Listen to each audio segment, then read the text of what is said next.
इस कार्यक्रम के प्रायोजक हैं कृषि एवं किसान कल्याण मंत्रालय, भारत सरकार। हर जोखिम से निकल कर फसल आए, सुरक्षित हो जाए। फसल बीमा से हर किसान अब आत्मनिर्भर हो जाए। संकट के समय प्रधानमंत्री फसल बीमा योजना किसानों के लिए वरदान है।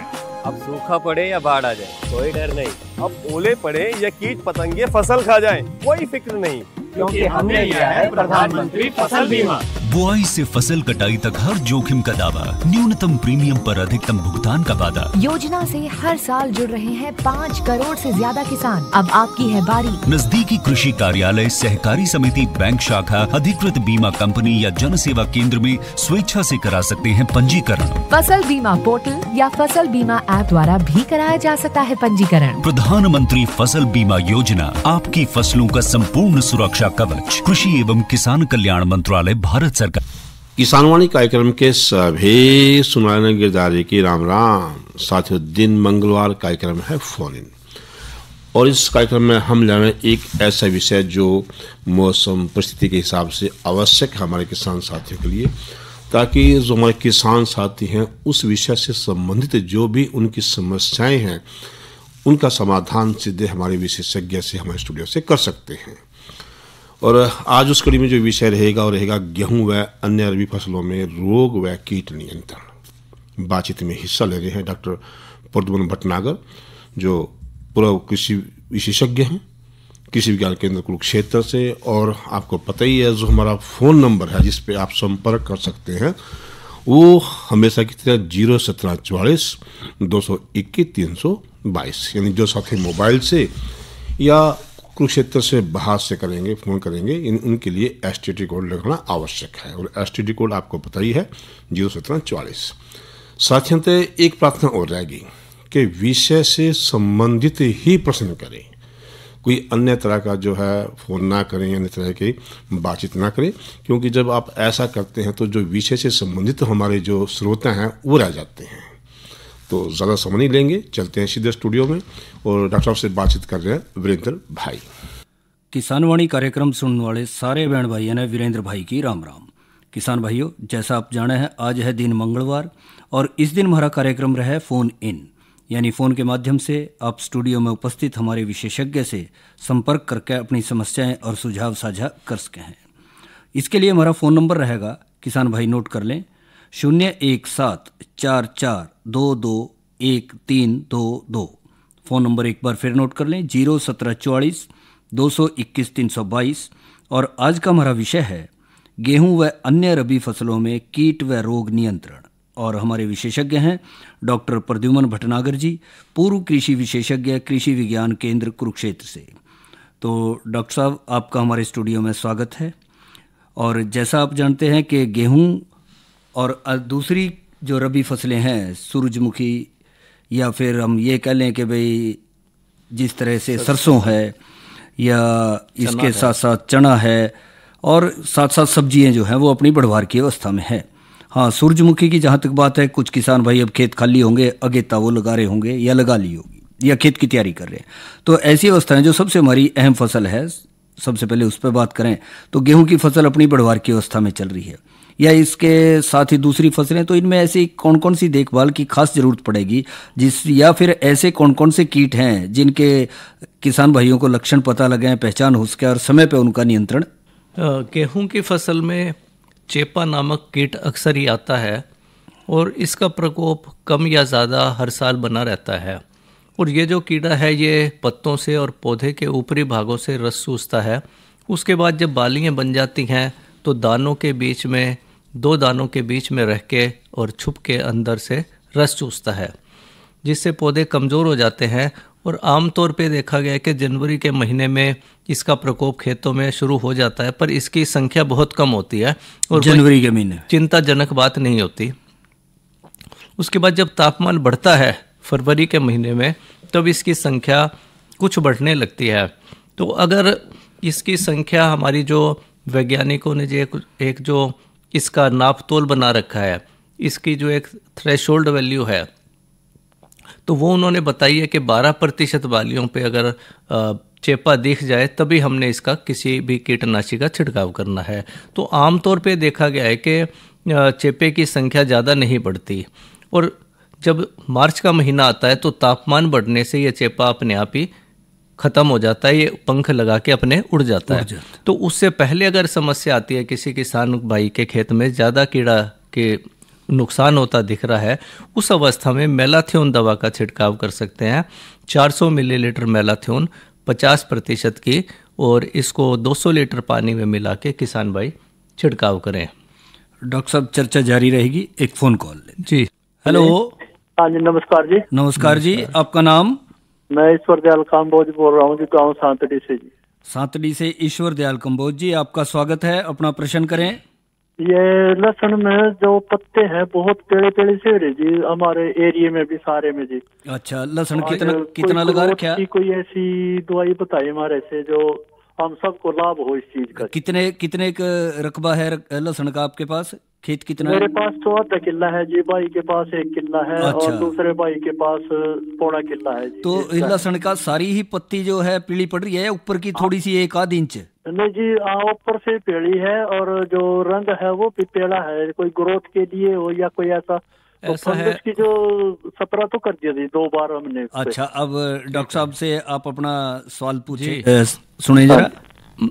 जैसे अब हम सभी को पता है कि लगभग पिछले 1 महीने से धूप नहीं निकली है, और जो तापमान है वो बहुत ज़्यादा कम है। जैसे 4, 5, 6, 7 का है रात का तापमान, दिन का भी तापमान कम चल रहा है, तो धूप निकली नहीं है। तो ऐसे में जो पौधा जो भोजन बना सकता है वो उसका जो प्रणाली है, सिस्टम, वो ढीला हो रहा है। क्लोरोफिल वगैरह की जो हाँ जी क्रिया है, जो भोजन बनाने की प्रक्रिया है वो कमजोर हो रही है, और कम तापमान पे जो पौधा पोषक तत्व खींचता है वो भी थोड़े कम हो जाते हैं। तो और उसको इस्तेमाल भी नहीं कर पाता। तो एक तो ये कारण है कि फसल का रंग पीला पड़ रहा है।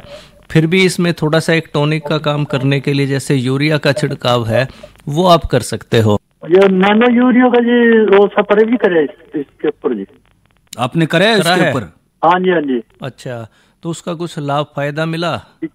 थोड़ा सा फर्क लग गया जी, बाकी वो बात नहीं आई जैसी हो जी।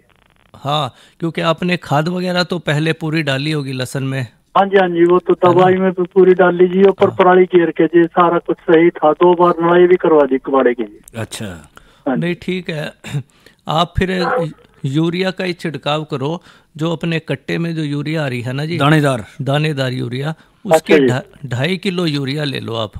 अच्छा जी। 100 लीटर पानी, और उसके अंदर फिर थोड़ा सा कोई चिपकने वाला पदार्थ मिला दो ताकि वो पत्तों पे टिक जावे। स्टिकर जिसको कह रहे हैं, हाँ, वो मिला के आप छिड़काव करो जिस टाइम ओस उतर जाए, तो ताकि इसका कुछ फ़ायदा मिले और इसके स्प्रे से फ़र्क पड़ जाएगा। और जैसे मौसम खुलेगा तो मैं समझता हूँ कि आपकी फसल ठीक चल पड़ेगी।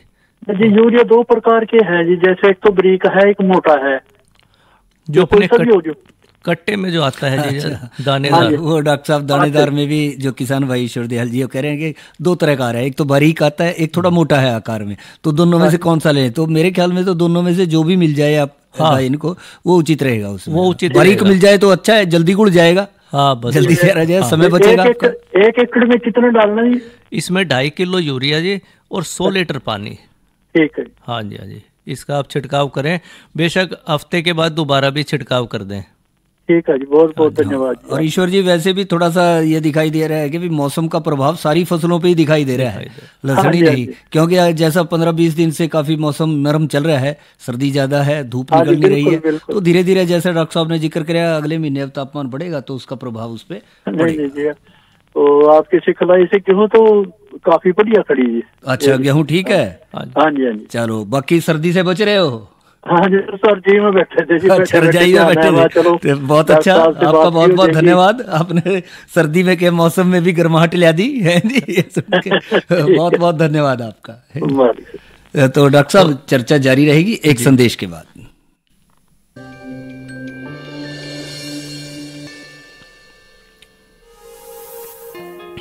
प्रधानमंत्री श्री नरेंद्र मोदी जी का संकल्प है बीज से बाजार तक किसानों की पहुंच बढ़ाना, देश के अन्य दाताओं के लिए भारत सरकार ने जुलाई 2020 में एग्रीकल्चर इंफ्रास्ट्रक्चर फंड योजना की शुरुआत की थी, जिससे कृषि क्षेत्र को भरपूर लाभ मिल रहा है। इस आधुनिक इंफ्रास्ट्रक्चर से कृषि आधारित उद्योग लगाने में एक बहुत बड़ा बदलाव आएगा और बहुत बड़ी गति आएगी। साथियों, अब हम उस स्थिति की तरफ बढ़ रहे हैं जहां गांव के कृषि उद्योगों से फूड आधारित उत्पाद शहर जाएंगे और यही तो आत्मनिर्भर भारत अभियान का संकल्प है। एग्री इंफ्रा फंड योजना के माध्यम से केंद्र सरकार किसानों को फसल उपरांत बुनियादी ढांचे और सामुदायिक कृषि संपत्तियों के विकास के लिए आर्थिक सहायता प्रदान कर रही है। इसके लिए 1 लाख करोड़ रुपए से अधिक का बजट आवंटित किया गया है। योजना के तहत 2 करोड़ रुपए तक के ऋण पर 3% ब्याज सब्सिडी और क्रेडिट गारंटी की सुविधा प्रदान की गई है। कोई भी किसान, कृषि उद्यमी, FPO, प्राथमिक कृषि सहकारी समितियां, स्वयं सहायता समूह, कृषि उपज मंडी समितियां इत्यादि इस योजना का लाभ लेकर गोदाम, प्राथमिक प्रसंस्करण इकाइयां, cold chain, custom hiring centre, छंटाई एवं ग्रेडिंग यूनिट इत्यादि स्थापित कर सकते हैं। साथ ही कृषि संबंधित आधुनिक तकनीकों के विकास जैसे कि drone, remote sensing, blockchain, IoT इत्यादि के लिए भी योजना के तहत लाभ लिया जा सकता है। लोन लेने की प्रक्रिया बेहद सरल है। ऑनलाइन पोर्टल agriinfra.dac.gov.in पर लॉगिन करके आवेदन किया जा सकता है। सभी आवेदनों का तुरंत निस्तारण किया जा रहा है।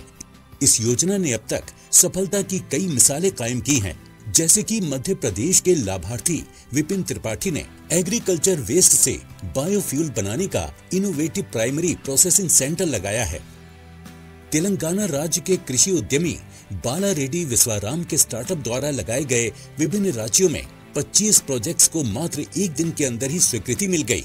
ये किसानों से कृषि उपज की प्रोसेसिंग कराकर सामान को सीधा बाजार में बेच रहे हैं, जिससे बड़ी संख्या में किसान लाभान्वित हो रहे हैं। 10 स्टेट्स में हम डिस्पैच सेंटर्स को लगा रहे हैं। उसका प्रोजेक्ट कास्ट एक डिस्पैच सेंटर के लिए 5.9 करोड़ है। इसमें हम एग्री इंफ्रास्ट्रक्चर फंड का स्कीम में अप्लाई किया और तुरंत उसका सारा 25 लोकेशंस का अप्रूवल मिल गया। इसी तरह केरल के देवन चंद्रशेखरन इस योजना की मदद से किसानों के लिए स्वदेशी ड्रोन तैयार कर रहे हैं। 200 से ज्यादा किसानों को हमारे बनाए ड्रोन से कम कीमत में फसल निरीक्षण, कीटनाशक स्प्रे जैसी सुविधाएं मिल रही हैं। इससे उनकी आय में वृद्धि हुई है। हिमाचल प्रदेश की ढींगी देवी ने योजना की मदद से ग्रेडिंग और पैकेजिंग यूनिट स्थापित किया है, जिससे गांव के अन्य किसानों को भी लाभ हुआ है।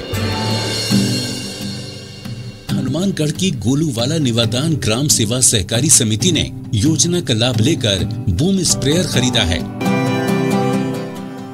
इससे लगभग 1 दिन के अंदर ये 125 बीघा स्प्रे करता है और इससे समिति को 6,500 रुपये प्रतिदिन आमदन हो रही है और इससे हमारा पैक्स परिवार पूर्णतः गवर्नमेंट का तहे दिल से शुक्रिया अदा करता है। अब तक 35,000 से अधिक स्वीकृत प्रोजेक्ट शुरू हो चुके हैं और 27,000 करोड़ रुपए से अधिक के लोन पारित हो गए हैं। इससे कृषि क्षेत्र में क्रांति आ रही है। इस योजना से कृषि का आधुनिकीकरण हो रहा है, रोजगार के नए मौके खुल रहे हैं और एग्री सप्लाई चेन में किसानों की भागीदारी बढ़ रही है। तो आप भी इस योजना का लाभ लेकर अपने और देश के विकास में भागीदार बन सकते हैं। कृषि एवं किसान कल्याण मंत्रालय, भारत सरकार। डॉक्टर साहब, हम चर्चा कर रहे थे गेहूं फसल और दूसरी रबी फसलों में रोग व कीट नियंत्रण पे, और हम बात कर रहे थे चेप्पा की। तो चेप्पा में उसके शिशु, प्रौढ़ या वयस्क, कौन सी श्रेणी के जो जीव है वो ज़्यादा नुकसान पहुंचाते हैं? ये सभी रस चूसते हैं और पौधे को कमज़ोर कर देते हैं। तो इसके लिए मैंने मेलाथियोन दवाई बताई है 400 मिलीलीटर की मात्रा, पर वो आवश्यकता पड़ने पर ही इस्तेमाल करना है। आमतौर पे ज़रूरत नहीं पड़ती है किसी भी कीटनाशी की। कई बार देखा गया है कुछ खेतों में। डॉक्टर साहब, चर्चा जारी रहेगी एक फ़ोन कॉल के बाद। हेलो। हाँ जी, राम राम जी। राम राम जी, नमस्कार जी। नमस्कार जी, आपका नाम? बलदेव सिंह, राम सारसा जी। बलदेव जी, सारसा से। आपका स्वागत है बलदेव जी। बड़ी बढ़िया जी, गुरु जी। हैं जी? ठंड का मौका से ठंड हुई। अच्छा, ठंड ज्यादा है सरसा में, ज्यादा है ठंड? बहुत है सरसा, क्या सारी जगह ही मौसम का प्रभाव पड़ रहा है बलदेव जी। तो बच रहे हो जाडे से? बच रहे हैं तो प्रश्न करो फिर, क्या प्रश्न करना है?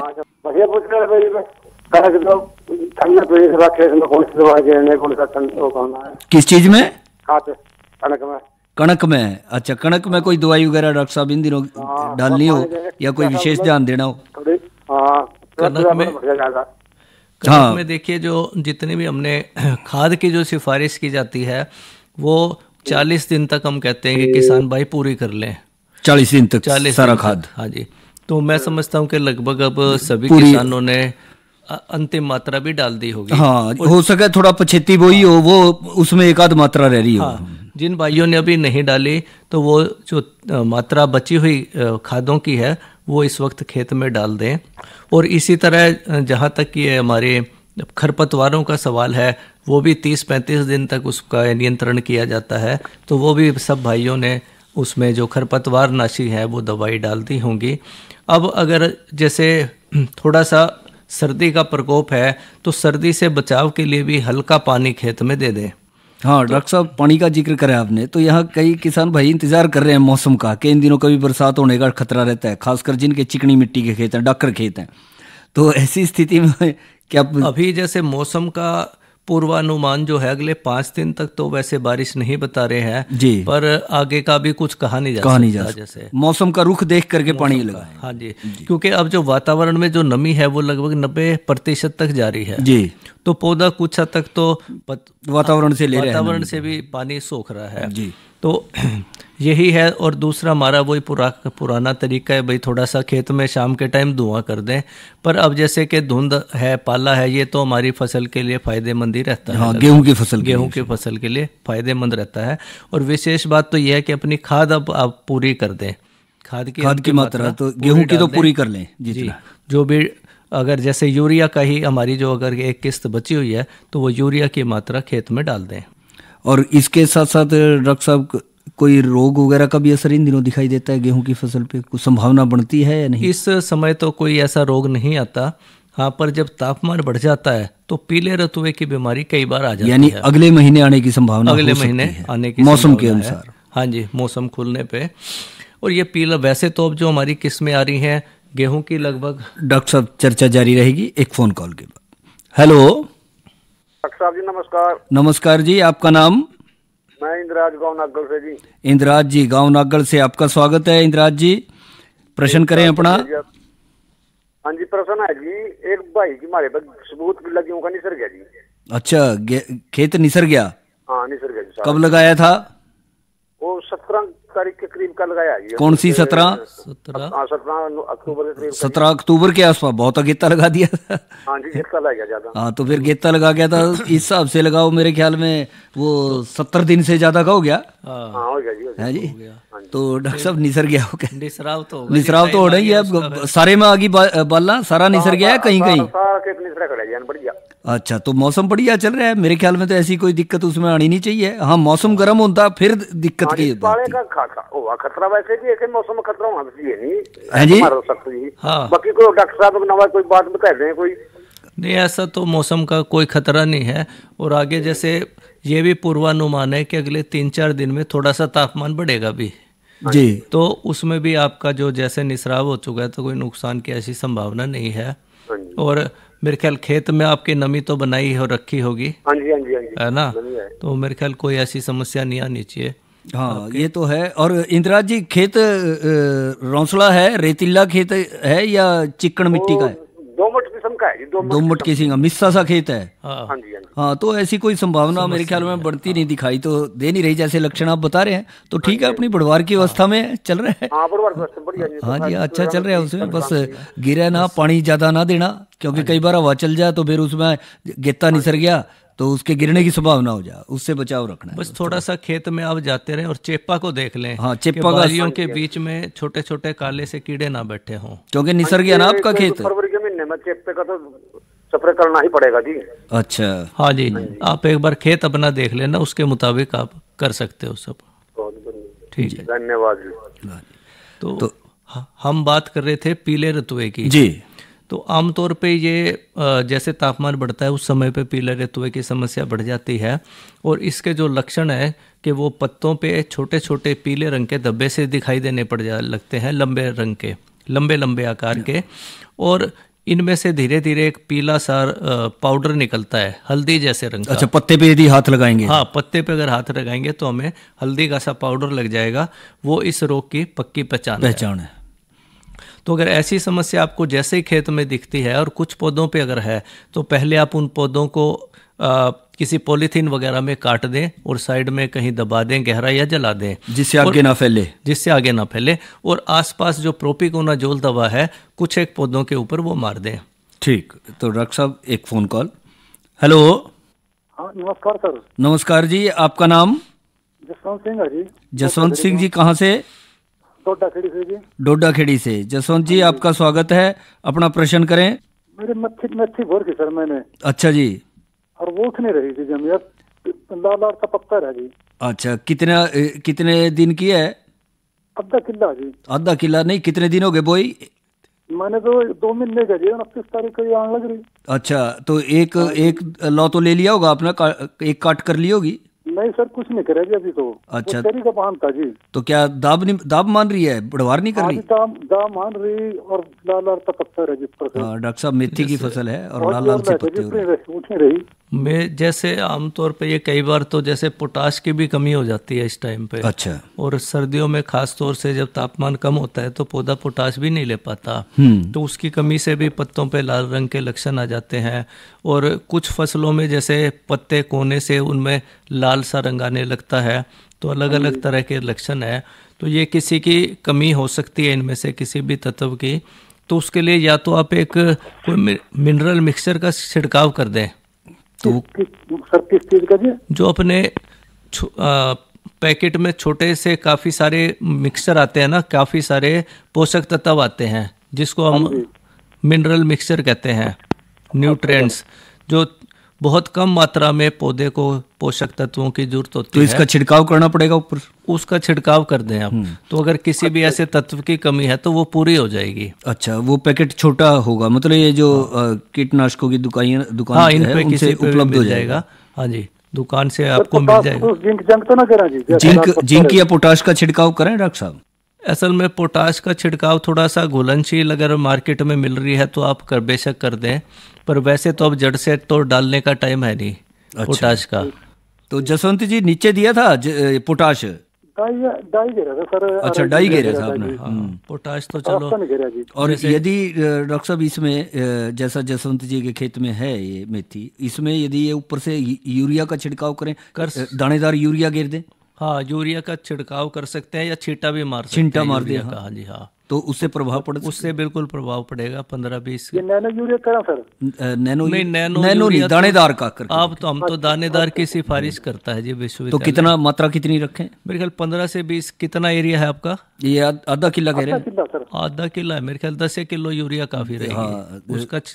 उसका आप स्प्रे मार दें, यूरिया का बुरकाव कर दें, और चाहे तो यूरिया का एक स्प्रे भी मार दें। 2.5 किलो यूरिया, 2.5 किलो 100 लीटर पानी में एक उसका छिड़काव और कर दें। ठीक है, जो जल्दी असर करेगी आपकी। हाँ, तो एक बार तो उसमें जो दानेदार है आप उसका छिड़काव करें पहले तो, और 10 किलो का, और फिर 15 दिन के बाद जो है यदि आपको लग रहा है संभावना और है तो 2.5 किलो यूरिया का छिड़काव आप 100 लीटर पानी में गोड़ में उसमें कर सकें उसको।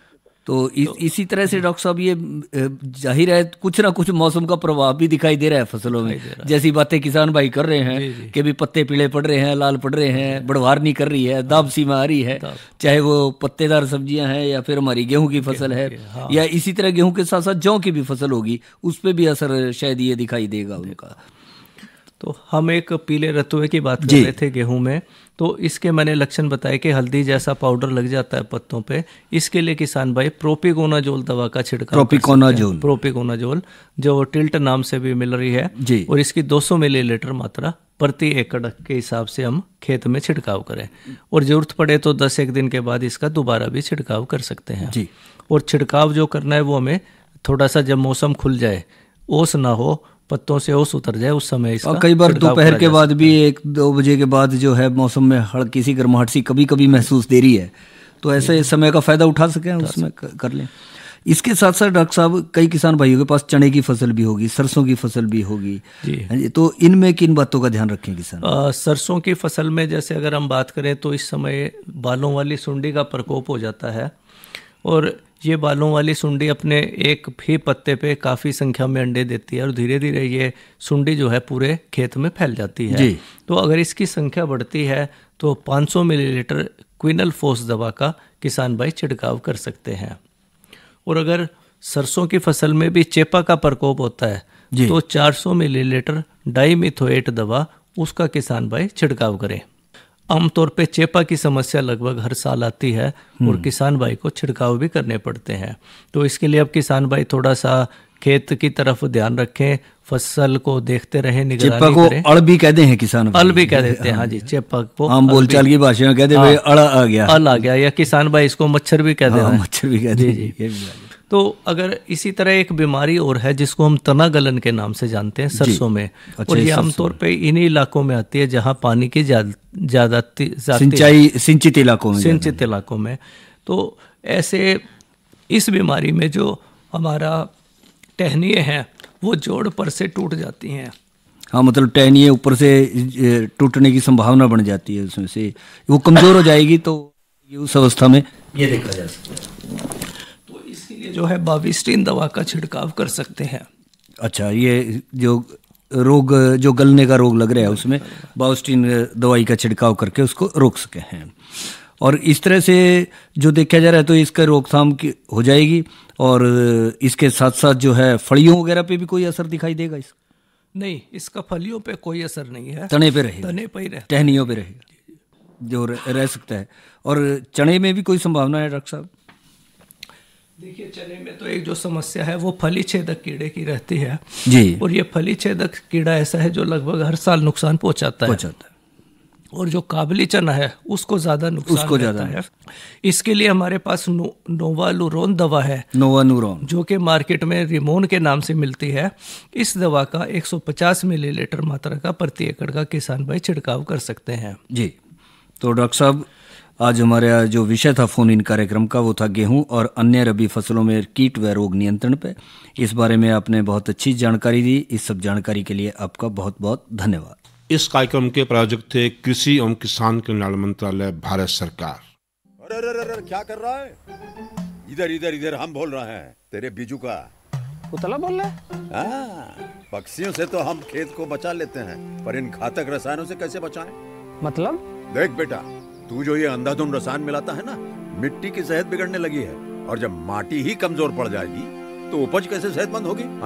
अरे पहले ऐसा नहीं था, पूछना अपने बड़े बुजुर्गों से, कैसे फसल लहलहाती थी, शुद्धता झलकती थी। हाँ, माटी भी तंदुरुस्त और लोग भी। अरे पहली वाली बात कहाँ? पर अब तो सब यही डाले हैं। सब नहीं, आज भी लाखों जागरूक किसान परंपरागत विधि से फसल उगा रहे हैं, खर्चा कम और उपज की कीमत भी बेहतर पा रहे हैं। सच है? रे बेटे, एक्सपीरियंस से बता रहे हैं, धूप में बाल सफेद नहीं किए हैं। हाँ। ठीक है भाई, मैं भी आज से जैविक खेती शुरू करूंगा। माटी से प्रेम की परंपरा है, परंपरागत खेती। इसके गले आज का हमारा किसान वाणी का यू अंक उरी समाप्त हुआ। आज का विषय था गेहूं व अन्य रबी फसलों में रोग व कीट नियंत्रण। बातचीत में हिस्सा ले रहे थे डॉक्टर पद्मन भटनागर और उनसे बातचीत कर रहे थे वीरेंद्र भाई। इसके गला कार्यक्रम के सभी सुनाने गिरदारी की राम राम।